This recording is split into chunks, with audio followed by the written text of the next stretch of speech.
নমস্কার বন্ধুরা, ভারতের উন্নয়ন চ্যানেলে আপনাদের স্বাগত। কল্পনা করুন, এক ভারতীয় পাইলট পৃথিবী ছেড়ে মহাকাশে পাড়ি দিয়েছেন। এটা কোনো সায়েন্স ফিকশন স্টোরি নয় বা কই মিল গিয়ার গল্পও নয়, এটা সম্পূর্ণরূপে বাস্তব। আর এই ইতিহাস করেছেন আমাদের গ্রুপ ক্যাপ্টেন শুভাংশু শুক্লা। শুভাংশু শুক্লা হচ্ছেন প্রথম ভারতীয় যিনি নাসা, স্পেসএক্স ও অ্যাক্সিয়ম স্পেসের মিশনে অংশ নিয়েছেন।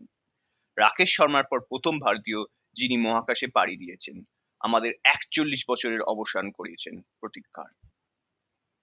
এক্স-4 মিশনের জন্য শুক্লা নির্বাচিত হন আমাদের আইএফ থেকে। তিনি একজন যুদ্ধ বিমানের পাইলট যিনি 2000 ঘন্টারও বেশি উড়িয়েছেন প্লেন। তিনি বিভিন্ন ধরনের বিমান চালিয়েছেন, যেমন সুখোই 30, মিগ-29, জাগুয়ার এবং দীর্ঘ অভিজ্ঞতা অর্জন করেছেন। তিনি গগনয়ান মিশনের জন্য নির্বাচিত হন এবং রাশিয়ার স্টার সিটিতে তিনি 2 বছরের জন্য কড়া প্রশিক্ষণ সম্পন্ন করেন। এই মিশনে তার সঙ্গে আরো 3 জন সহচরী যাচ্ছেন, যারা আমেরিকা থেকে, হাঙ্গেরি থেকে এবং পোল্যান্ড থেকে রয়েছেন। এই মিশন সম্পূর্ণভাবে পরিচালনা করছেন অ্যাক্সিয়ম স্পেস, স্পেসএক্স এবং নাসা। মিশনের শুরুতে কিছু প্রযুক্তিগত ও আবহাওয়াজনিত সমস্যা থাকলেও অবশেষে 25শে জুন বেলা 12টা নাগাদ ইন্ডিয়া টাইমের শুক্লা মহাকাশে যাত্রা শুরু করেন। তিনি পৌঁছেছেন আন্তর্জাতিক মহাকাশ কেন্দ্রে আইএসএস, যেটা সময় প্রায় 26শে জুন বেলা 4টে নাগাদ।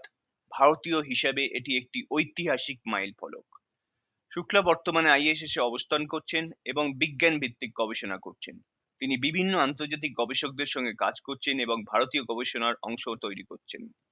আইএসএস এ তার ডায়েট, এক্সারসাইজ এবং মাইক্রোগ্র্যাভিটি পরীক্ষার মধ্যে তিনি সক্রিয়ভাবে কাজ করে যাচ্ছেন এবং ওখান থেকে তিনি ভাষ্য পাঠাচ্ছেন, যেমন আমি নতুন করে শিখছি যেন এক শিশুর মতন। এই মিশনের জন্য সাফল্য ভারতের ভবিষ্যতের মহাকাশ পরিকল্পনার ভিত্তি তৈরি করতে সহায়তা করছে। গগনযান, যা আমাদের স্বপ্ন, যার বাজেট প্রায় 10,000 কোটি টাকা, এই অভিজ্ঞতার উপরই নির্ভর করছে অনেকটা। আগামী ভারত তার নিজস্ব ক্রুড মিশন, স্পেস স্টেশন এবং চাঁদের অভিযান চালাবে। এই মিশন শুধু গর্বের নয়, এটা একটা প্রযুক্তিগত অগ্রগতির প্রতীকর্ষ। এর থেকে আমরা কি কি পেতে পারি, যেমন অর্থনৈতিক ও শিল্প বৃদ্ধি, বৈজ্ঞানিক ও প্রযুক্তি অগ্রগতি, কৌশলগত নিরাপত্তার সুবিধে, দুর্যোগ ব্যবস্থাপনা ও পৃথিবীর পর্যবেক্ষণ, যোগাযোগ সংযুক্ত যা আমাদের সাহায্য করবে এবং ভবিষ্যতে অর্থনীতির প্রস্তুতি করতে আমাদের সাহায্য করবে। বিশ্ব মিডিয়া, বিশেষ করে আন্তর্জাতিক সংবাদ মাধ্যম, ভারতকে নতুন মহাকাশ শক্তি হিসেবে তুলে ধরছে চারিদিকে। শুক্লা এই এর যেই যাত্রা বিশ্বে ভারতের গ্রহণযোগ্যতা ও বৈজ্ঞানিক সম্মান বাড়িয়ে তুলেছে। ভারতের সাধারণ মানুষ এই অভিযানে গর্বিত এবং উৎসাহিত। এই মিশনের মাধ্যমে আন্তর্জাতিক অংশীদারিত্ব আরো দৃঢ় হচ্ছে।